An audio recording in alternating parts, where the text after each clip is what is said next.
No primeiro vídeo, aprendemos que João escreveu este livro para afirmar que Jesus é o Messias, o Filho de Deus, a personificação humana da Palavra de Deus e a presença gloriosa que veio revelar quem verdadeiramente é Deus. Em seguida, exploramos como João projetou a primeira metade do livro para demonstrar essa afirmação. Jesus realizou sinais milagrosos e fez enormes afirmações sobre si mesmo de que ele era a personificação de toda a história de Israel. Mas tudo isso gerou controvérsia e os líderes judeus confrontaram Jesus por todas essas alegações, o que culminou em Jesus sacrificando a sua própria vida por seu amigo Lázaro.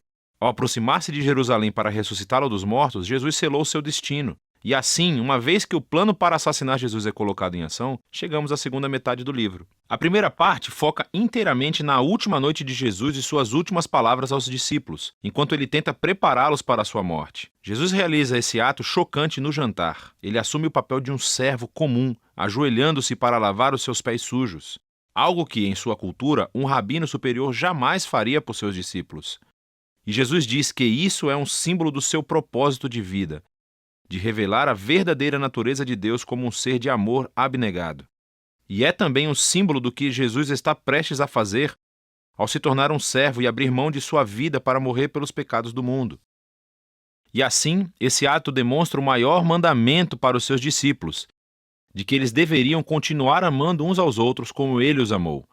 Atos de generosidade em amor devem ser a marca dos seguidores de Jesus. E isso é o que mostrará ao mundo quem Jesus é, e assim quem Deus é. Daqui em diante, Jesus entra em um discurso longo e fluente que é concluído com uma oração. E você verá que toda essa parte é unificada por alguns temas repetidos. Jesus continua dizendo que está indo embora, o que deixa os seus discípulos tristes. Mas Jesus diz que é por uma boa causa, pois isso significa que ele enviará o Espírito, também conhecido como o advogado. Como humano, Jesus só pode estar em um lugar de cada vez, mas o Espírito é a presença pessoal divina de Jesus em qualquer lugar e em qualquer momento. E o Espírito fará várias coisas, afirmou Jesus. Então, lembre-se, para João, a única divindade do Deus único consiste no relacionamento amoroso e unificado entre o Pai e o Filho. Jesus diz que o Espírito é essa presença pessoal amorosa que irá viver no seu povo e atraí-los para o amor entre o Pai e o Filho. E assim, diz Jesus, seus discípulos são aqueles que habitam ou permanecem nesse amor divino, do mesmo modo que os ramos são interligados a uma videira. Ele descreve aqui como o amor pessoal de Deus pode permear a vida de uma pessoa, curando, transformando-a e a renovando. E tem mais. O Espírito também dará poder aos seguidores de Jesus para que possam levar adiante a sua missão no mundo, cumprindo o grande mandamento, que é amar os outros por meio de atos radicais de serviço. Além disso, Jesus também diz que a sua missão é dar testemunho da verdade e expor a maneira egoísta e pecaminosa que nós, humanos, tratamos uns aos outros e declarar que Deus salvou o mundo através dele porque o ama. Ele expôs uma nova maneira de tornar-se humano novamente. E, finalmente, Jesus prevê que haverá oposição. Assim como os líderes judeus o rejeitaram, os seus seguidores também serão perseguidos. Mas ele diz a eles para não terem medo, pois ele já conquistou ou venceu o mundo. O que Jesus quer dizer aqui com vitória?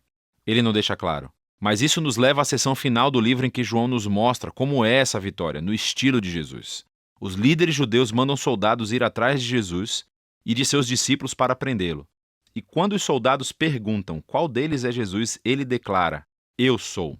E eles caem para trás. Isso é algo brilhante da parte de João. Essas palavras são o ponto culminante de 2 conjuntos de 7 exemplos em que Jesus usou a mesma frase. E tudo isso destaca uma das principais afirmações de João sobre Jesus. As palavras "eu sou", ou em grego ego e me, são a tradução grega do nome da aliança pessoal de Deus em hebraico que foi revelada a Moisés no capítulo 3 de Êxodo. Elas também foram repetidas muitas vezes em Isaías. E João, estrategicamente, colocou 7 momentos em sua história onde Jesus diz "eu sou", seguido por alguma afirmação surpreendente. Eu sou o pão da vida. Eu sou a luz do mundo, a porta das ovelhas, o bom pastor, a ressurreição, o caminho, a verdade e a vida, a videira verdadeira. E João criou também outras 7 histórias com momentos-chave, onde Jesus simplesmente diz "eu sou", ecoando esse nome divino. E assim, nesse relato da prisão de Jesus acontece o clímax irônico de todas as histórias, pois nela Jesus revela o seu nome divino,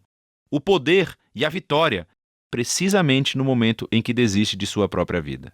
Depois disso, Jesus é levado a julgamento por suas exaltadas afirmações de ser o Filho de Deus e o Rei de Israel, primeiro perante o sumo sacerdote e depois perante o governador romano, Pilatos, que precisava levar a sério qualquer um que afirmasse ser o Rei de Israel. E Jesus diz a Pilatos que o seu reino não é deste mundo, o que significa que ele é um rei e que o seu reino é para este mundo.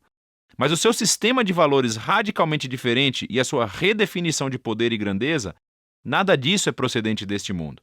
Pelo contrário, eles são definidos pelo caráter de Deus, que Jesus revelou através do seu reino invertido, que é resumido pela cruz. É o lugar onde o verdadeiro rei do mundo conquista o pecado e o mal, deixando-os conquistá-lo. E Jesus ganha a vitória sobre o mundo através de um ato de amor altruísta. Depois disso, o corpo de Jesus é colocado em um túmulo que é então selado. E no primeiro dia da semana, Maria e depois outros discípulos descobrem que, estranhamente, o túmulo está aberto e vazio. E de repente Maria encontra Jesus. Ele está vivo dentre os mortos. Agora a ressurreição de Jesus se conecta a outro padrão de setes no Evangelho de João. Voltando à festa de casamento em Caná, quando Jesus transformou água em vinho, João nos disse que este foi o primeiro sinal de Jesus. E ele também identificou o segundo sinal, a cura do menino doente, no capítulo 4. Mas depois disso, João passa a deixar você contar os sinais. E se você contar, vai notar que o sexto sinal foi a ressurreição de Lázaro do túmulo que Jesus realizou custando a sua própria vida. Esses e todos os outros sinais apontam para este sétimo e grandioso sinal no ponto culminante da história, a ressurreição de Jesus dos mortos. Ele confirma a afirmação de que Jesus é o Filho de Deus, o autor de toda a vida cujo amor conquistou a própria morte. Depois do sepulcro vazio, Jesus se encontra com todos os discípulos, envia o Espírito Santo como tinha prometido e os comanda, através do Espírito, a continuar sua missão do Pai entre eles.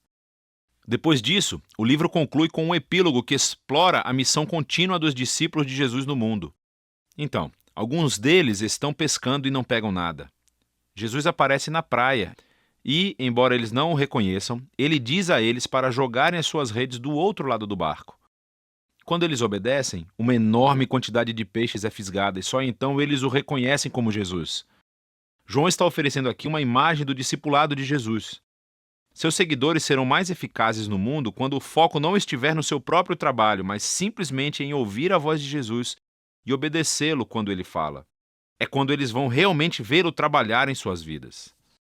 Depois disso, Jesus fala com Pedro e o coloca como um líder único no movimento de Jesus, indicando que um dia ele também irá entregar a sua vida. Mas em contraste com Pedro, os últimos momentos da história se concentram no autor deste evangelho, o discípulo a quem Jesus amava. E ao contrário de Pedro, o seu trabalho não foi liderar o movimento de Jesus, mas sim passar a sua longa vida testemunhando sobre Jesus para que outros possam acreditar nele. E isso é exatamente o que ele fez aqui, ao escrever essa incrível história sobre Jesus, o Messias, o Filho de Deus. E é disso que trata o Evangelho de João.